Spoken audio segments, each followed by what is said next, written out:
Hello students, in this video I am going to analyze the questions for the subjects structural analysis and theory of structures which were asked in MES Mains 2017. Question number 1.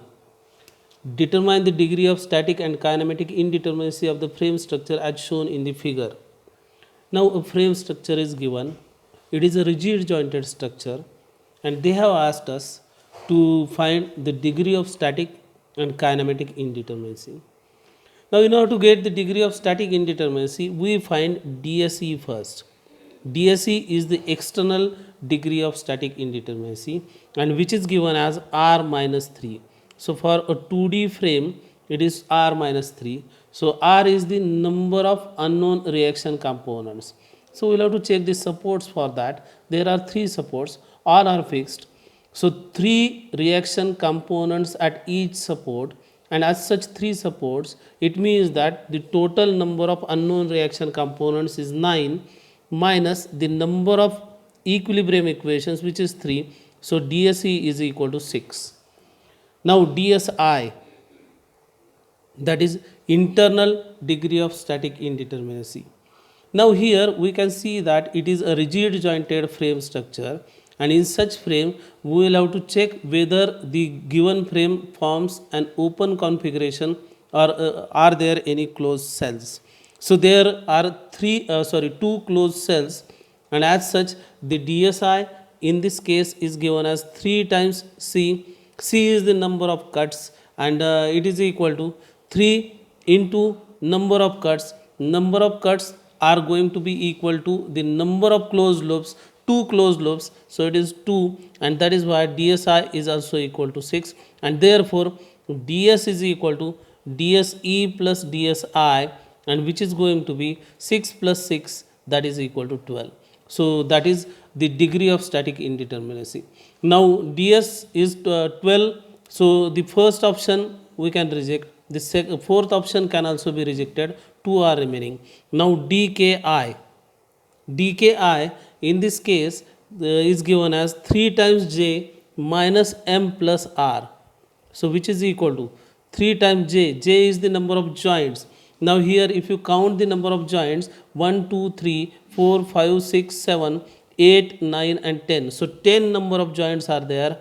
3 into 10 minus M is number of members, and number of members are 1 2 3 4 5 6 7. This one is the 8th member, 8 9 10 and 11, so there are 11 number of members. So 11 plus number of unknown reaction components is 9, so 3 into 10 makes 30, 30 minus 20, that is equal to 10. So DKI is 10 and DS, that is degree of static indeterminacy, is 12. The correct option is option number 3. Question number 2.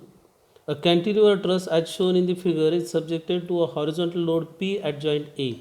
The total number of zero force members in the truss is.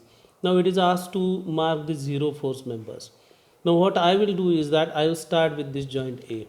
Now I can see that there are these two members which are meeting at joint A, and I can directly conclude that this inclined member will be a zero force member, because if there is any force in this inclined member, that force is going to have a vertical component, and that vertical component can never be balanced by this horizontal member as well as this horizontal force, and that is why there should not be any vertical force over here, and it simply means that it is a zero force member. So this member is a zero force member.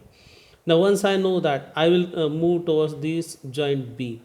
At joint B again, you will have to remember that thumb rule. When there are 3 members meeting at a joint, and if 2 of those 3 are collinear, and if there is no force at the joint or reaction at that joint, then the third member, which is non-collinear, is also a zero force member. So it should be a zero force member. Then I will move towards this joint I.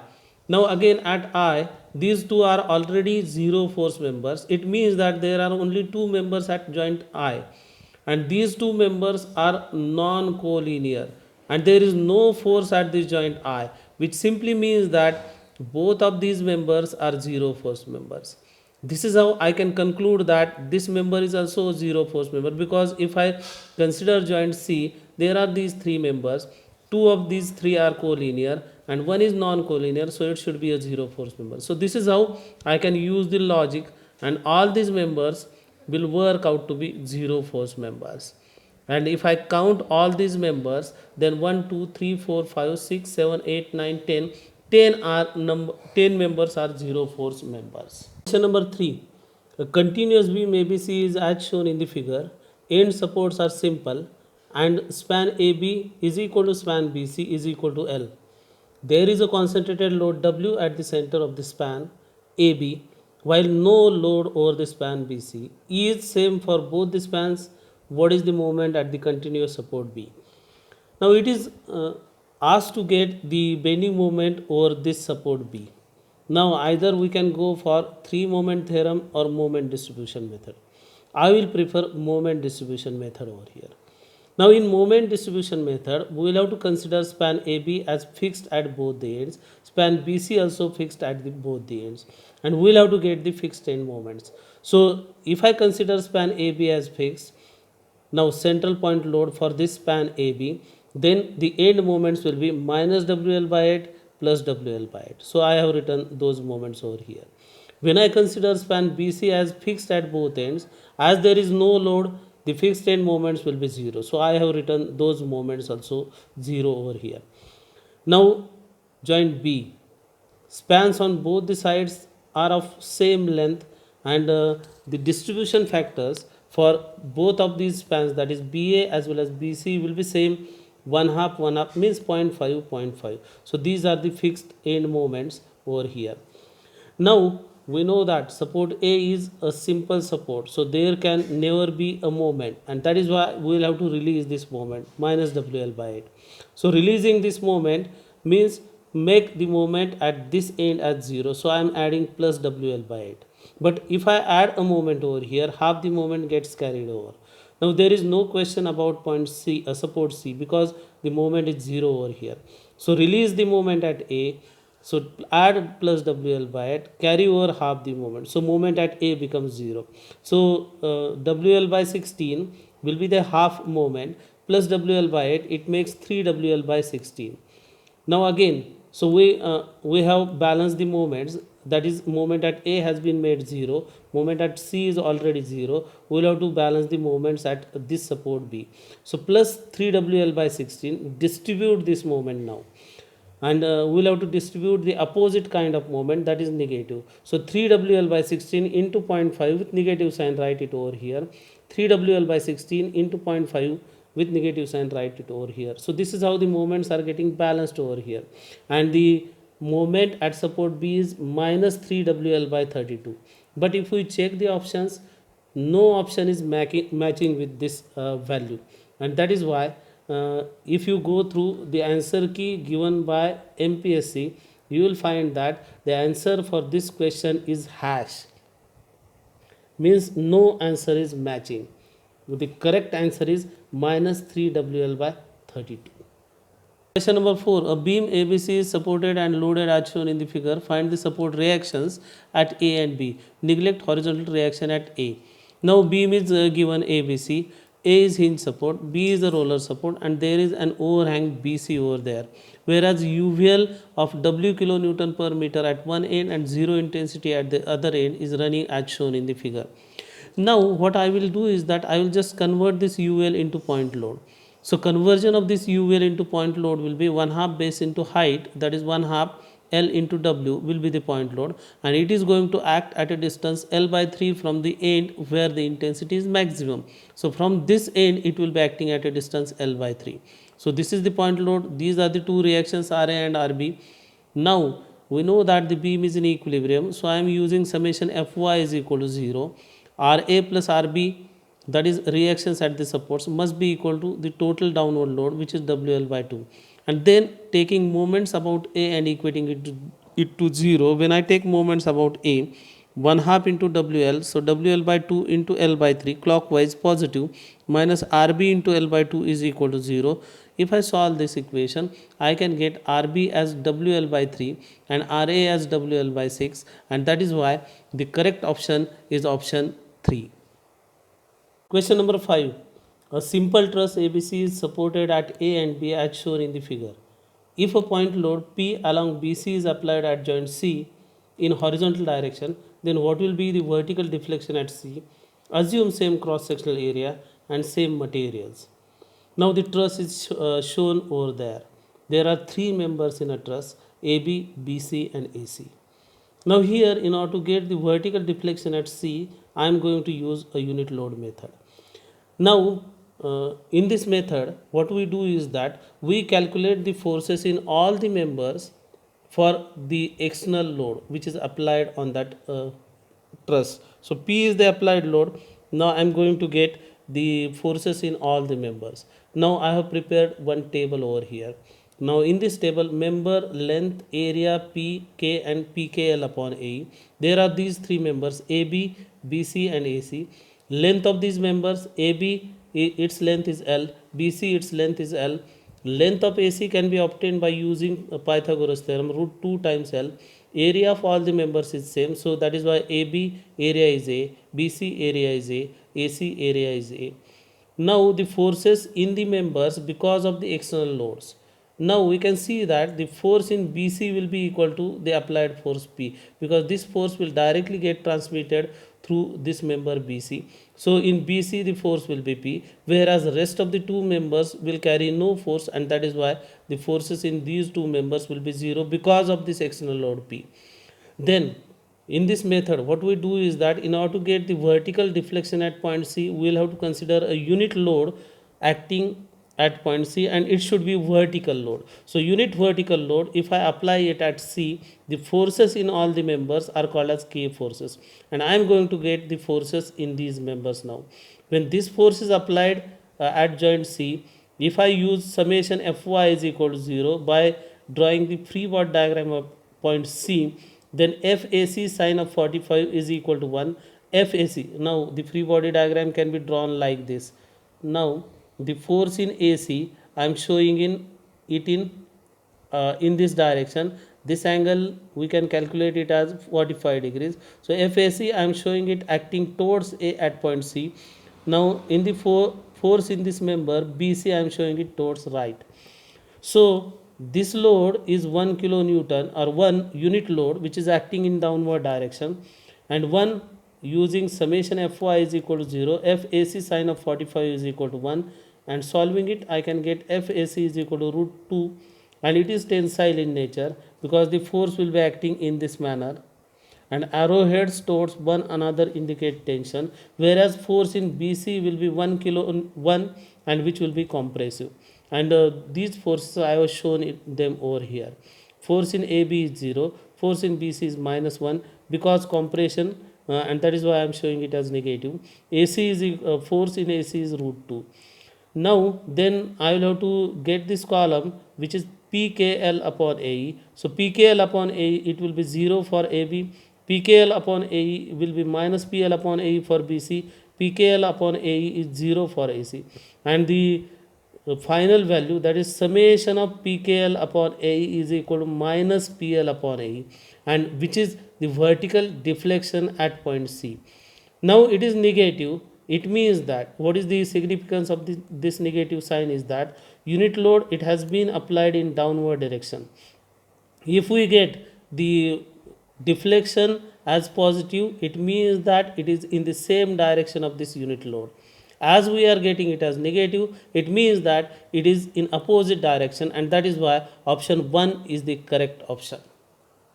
Number 6. In a fixed beam of span L subjected to a concentrated load W, the fixed end moment and moment at midspan are respectively. Now they have given a fixed beam, so I have drawn a fixed beam. Let it be the fixed beam AB. Now span is L, and a concentrated load W, which is central load, I have shown it over here. Now what we do in case of fixed beams is that we draw the simple BMD first. So if a simple BMD is drawn for this beam, the simple BMD will be of this form.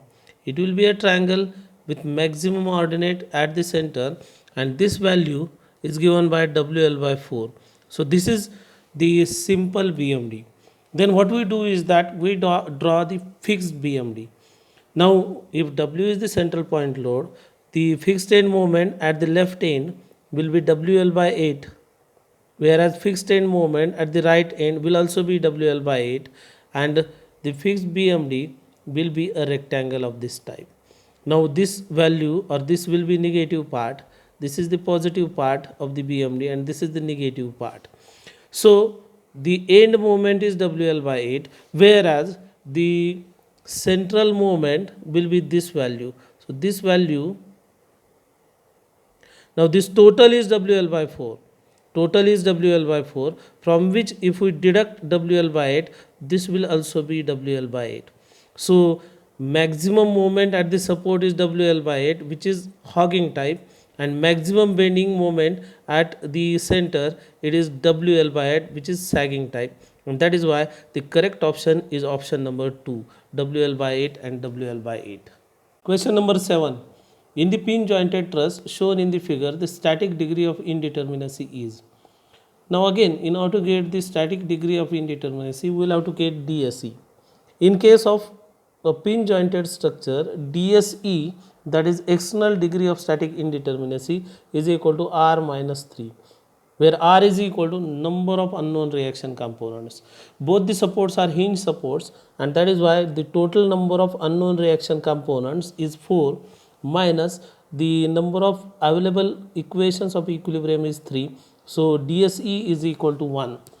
Now then in order to get DSI, DSI is equal to M minus 2J minus 3 in case of a pin jointed structure. So here if we count M, M works out to be 11 minus 2 times J, number of joints is 6 minus 3. So this will be equal to 2, and therefore DS is equal to DSI plus DSI, which is 1 plus 2, that is 3. So DS is equal to 3. Option 3 is the correct option. Question number 8. For the frame shown in the figure, the shear equation is. Now here the frame is shown and a horizontal force P is applied at the joint B as seen from the figure. Now the horizontal shear exerted by a member or horizontal shear resisted by a member is equal to algebraic sum of moments at the ends divided by the length of the member. So shear resisted by the member AB is equal to MBA plus MAB divided by 4.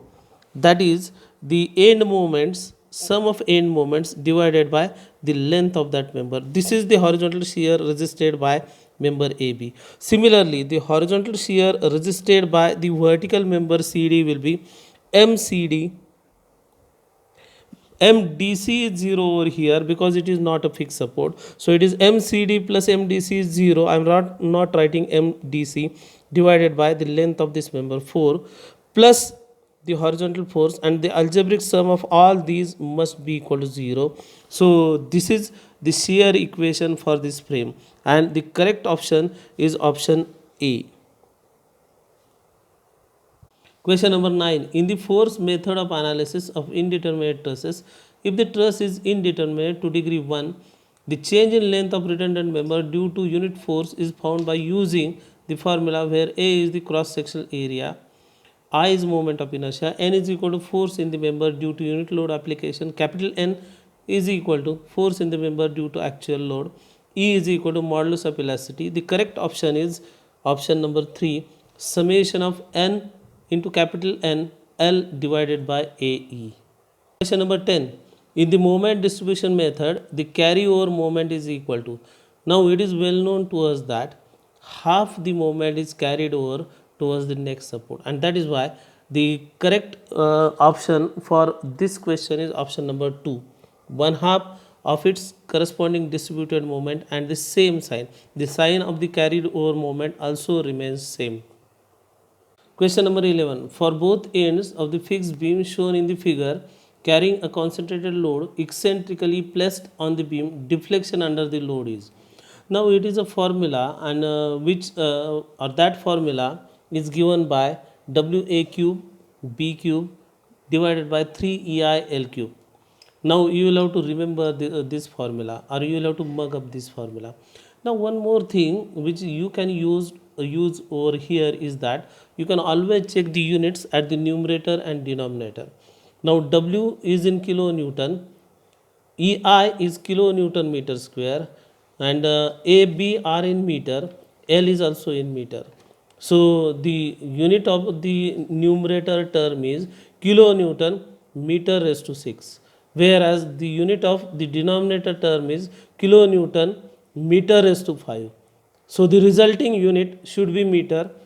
Now for rest of the options, the resulting unit is not meter, so you can use your logic in this manner also. The deflection is minus WA cube B cube divided by 3EIL cube. Question number 12. A continuous beam ABC is simply supported at supports A, B and C. Portion AB has a span of 6 meter. I am drawing the beam. It is simply supported at A, B and C. So this is A, it is B and this one is C. AB has a span of 6 meter, BC has a span of 4 meter. Portion AB is loaded with a concentrated load of 120 kilonewton downward at 3 meter from A. So it is 120 kilonewton and this distance is 3 meter. Now what they are saying that the qualitative reaction shall be. Now in order to know the directions of reactions, what I am doing is that I am separating out AB and BC. So let it be AB, let it be BC. Now RA and RB are acting like this because the load in the span AB is acting downwards and the moment at B for the span AB will be acting in this light, in this direction, that is in clockwise manner. Whereas if it is clockwise for the span BA at B, it will be anti-clockwise for the span BC at B. Now if it is anti-clockwise, it is quite clear that the reactions for the part BC should produce a clockwise movement because anti-clockwise movement is acting over here. No load is there on BC. So these two reactions should balance this movement, and that is why the reaction at C shall be downward, and that is why the correct option for this question is reactions at A and B shall be upward and reaction at C shall be downward.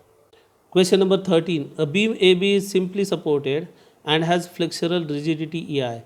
The flexural strain energy of the beam having span 6 meter and carrying a central point load of 10 kilonewton is, and the four options are given. I am drawing the beam. So let it be that beam.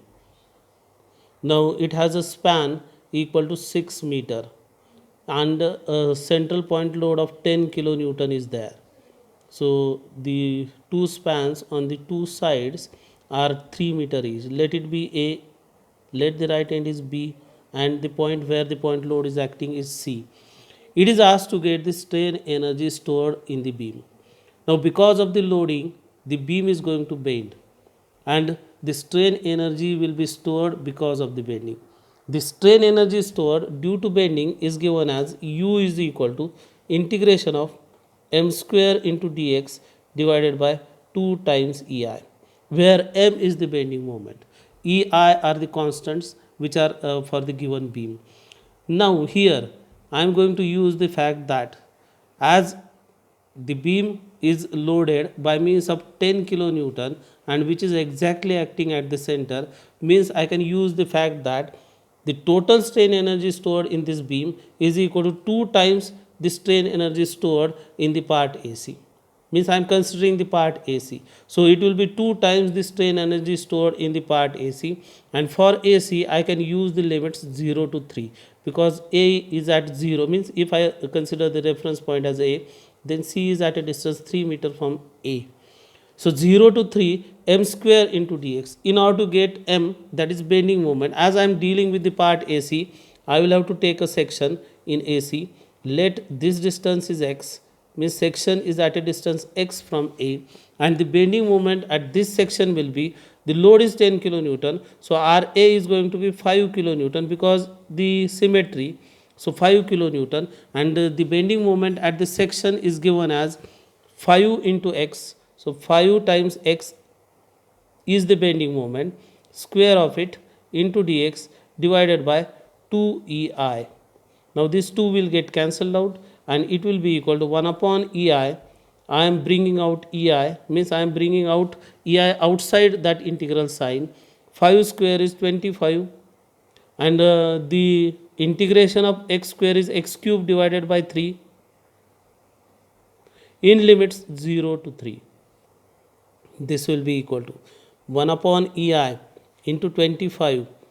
3 cube is 27 divided by 3 is 9 and the final answer is 225 upon ei. The correct option is option 3. Number 14. A given determinate truss is loaded with gravity loads. Under these loads, different nodes undergo deflection horizontally and vertically. Thereafter, the truss is subjected to a temperature drop of 50 degrees centigrade in the lower chord only. The coefficient of expansion or contraction alpha is equal to 11.7 into 10 raised to minus 6 per degree centigrade. Which of the following statements is true? And they have given the 4 options. Now again here initially the truss is loaded by means of gravity loads. Now because of these gravity loads, the lower chord will suffer tension. As such, every node on the lower chord will be undergoing the horizontal as well as vertical deflection. Again, in the second step, what they have done is that they have decreased the temperature of this lower chord only. So because of the decrease in temperature of the lower chord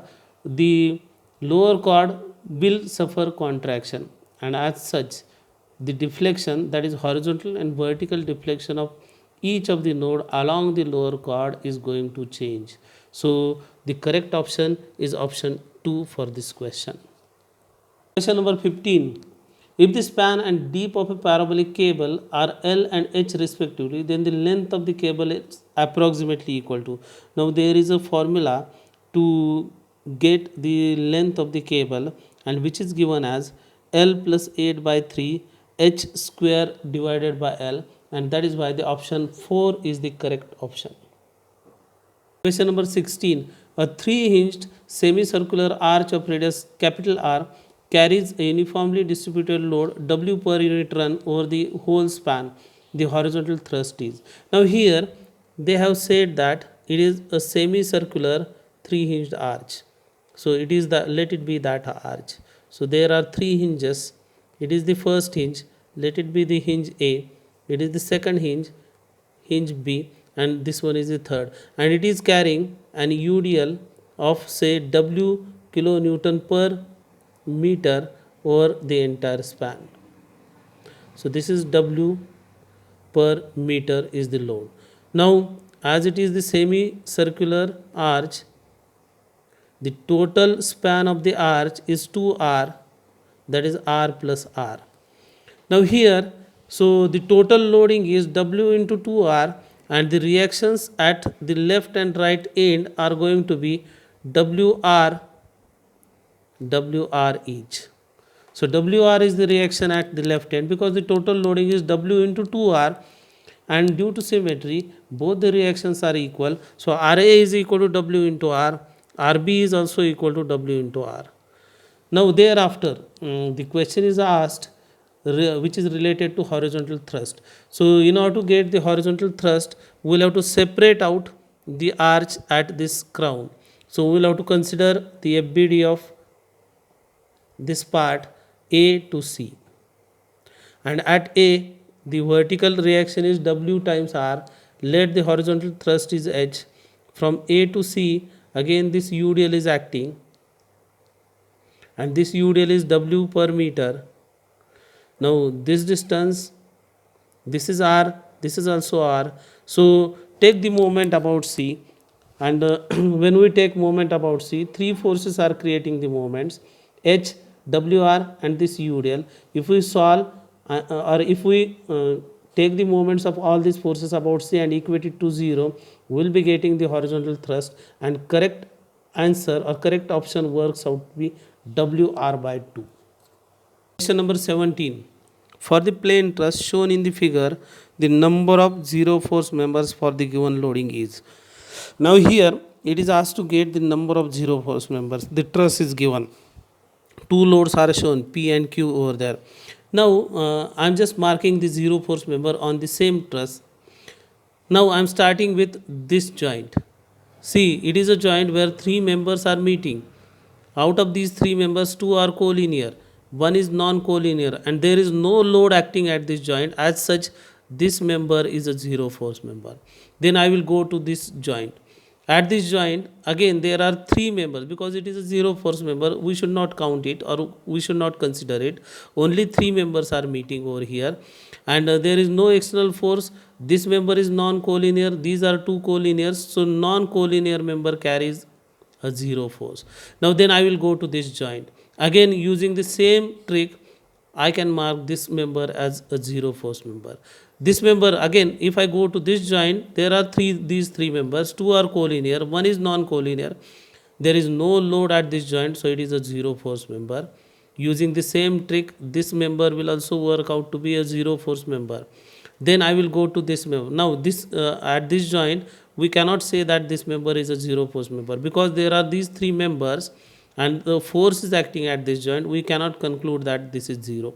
But this member is a zero force member definitely, because if I consider this joint, there are these three members which are meeting. Out of these three, two are collinear, one is non-collinear.